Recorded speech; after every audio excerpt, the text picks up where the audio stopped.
Qambar Haydar. Azim daryo irmoqlari.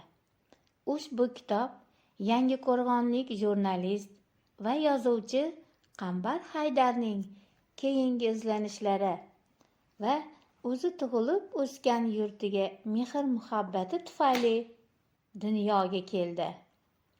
Muallif tuman ijodkorlarining har bir chiqishlarini zavq bilan kuzatib boradi.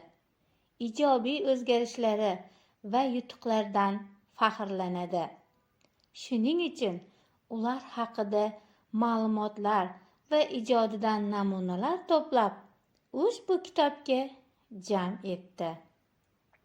Kitobda Yangiqo'rg'onda yashab, adabiyotimiz rivojiga kamtarona hissa qo'shgan marhum shoir va yozuvchilarga, bugun el yurtga tanilib qolgan hamda endigina ijod bo'stoniga qadam qo'ygan yosh ijodkorlarga ham alohida e'tibor berilgan.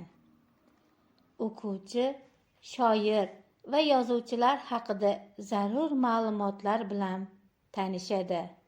She'r va hikoyalarni o'qib, ular ijodi haqida tasavvurga ega bo'ladi. Kitobni tazkira ham, bayoz ham deyish mumkin.